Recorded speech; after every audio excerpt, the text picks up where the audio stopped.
Hello दोस्तों, आप सभी का स्वागत है मेरे यूट्यूब चैनल पे। आज की इस वीडियो में हम देखने वाले हैं कि जो कोल इंडिया लिमिटेड है CIL, जो कि एक महारत्ना कंपनी है और एक कोल प्रोड्यूसिंग कंपनी है। और देश का लगभग 80% कोयला ये कंपनी प्रोड्यूस करती है।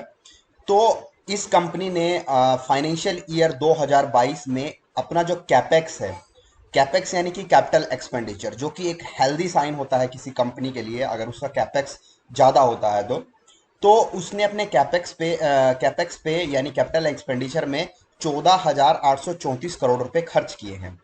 और ये जो फाइनेंशियल ईयर 22 है, फाइनेंशियल ईयर 21 जो था, उसमें जो खर्च किए थे 13,283 करोड़ रुपए, उससे लगभग 12% ज्यादा है। यानी कि फाइनेंशियल ईयर 22 में कोल इंडिया ने फाइनेंशियल ईयर 21 के कंपैरिजन में 12% ज्यादा खर्च किए हैं कैपेक्स पे, जो कि किसी कंपनी के लिए एक हेल्दी साइन है कि कंपनी की ग्रोथ हो रही है, तभी उसको कैपिटल एक्सपेंडिचर करना पड़ रहा है। और अगर फाइनेंशियल ईयर 23 की बात करें तो कोल इंडिया का मानना है कि 8 से 10% का इंक्रीज और होगा। और अगर हम फाइनेंशियल ईयर 20 की बात करें तो कंपनी का जो कैपिटल एक्सपेंडिचर था वो 6,270 करोड़ रुपए था। तो अगर फाइनेंशियल ईयर 20 और 21 को हम कंपेयर करें तो जो फाइनेंशियल ईयर 21 है उसमें फाइनेंशियल ईयर 20 के कंपैरिजन में ये डबल हो गया था। जो ये कैपिटल एक्सपेंडिचर था ये डबल हो गया था। तो फाइनेंशियल ईयर 22 को एक स्ट्रॉन्ग बेस मिल रहा था। तो जो 12% की ग्रोथ है वो भी बहुत है। फिर अगर हम बात करें कि कैपिटल एक्सपेंडिचर में आता क्या क्या है, तो कैपिटल एक्सपेंडिचर में जो मेजोरिटी में जो कोल इंडिया खर्च करता है वो खर्च करता है जो लैंड प्रोक्यूरमेंट है, यानी जो लैंड खरीदता है कोल इंडिया, क्योंकि लैंड ही कोल इंडिया के लिए रॉ मटेरियल का काम करता है। उस पे जो उसको जो माइनिंग करनी है वो लैंड पे ही करनी है। फिर जो दूसरा है वो HEMM है, यानी कि हैवी अर्थ मूविंग मशीनरीज हैं, उस पे कोल इंडिया खर्च करता है।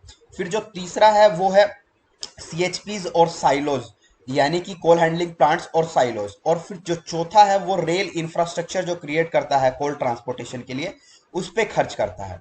तो अगर हम लैंड और HEMM पे टोटल मिला के अगर बात करें तो कोल इंडिया ने जो 14,834 करोड़ रुपए हैं उसमें से 5,867 करोड़ रुपए सिर्फ HEMM और लैंड पे खर्च किए हैं, यानी कि 40% इसका इस पे खर्च किया गया है।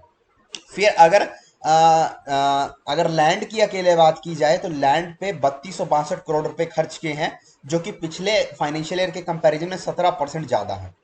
तो उसके बाद अगर सेंट्रलाइज प्रोक्योरमेंट की थी कोल इंडिया ने HEMM की, जो कि उसकी सब्सिडरी ECL, NCR और SCCL के लिए की थी, तो वो उस पे जो खर्चा आया था वो 2,605 करोड़ रुपए आया था। और जो कोल हैंडलिंग प्लांट्स है और साइलोज हैं, जो CHP जिनको बोलते हैं, उस पे जो कोल इंडिया ने खर्चा किया था वो 2322 करोड़ रुपए किया गया था। फिर इसके बाद इवैक्यूएशन इंफ्रास्ट्रक्चर आता है, जिसमें कि रेल साइडिंग्स बनाना हो गया, कॉरिडोर्स बनाना हो गया। उसके लिए जो कोल इंडिया ने खर्चा किया था वो 2307 करोड़ रुपए खर्च किए हैं। तो ये जो खर्चा है इन चीजों पे कोल इंडिया का कैपिटल एक्सपेंडिचर होना, ये कंपनी के लिए एक हेल्दी साइन होता है।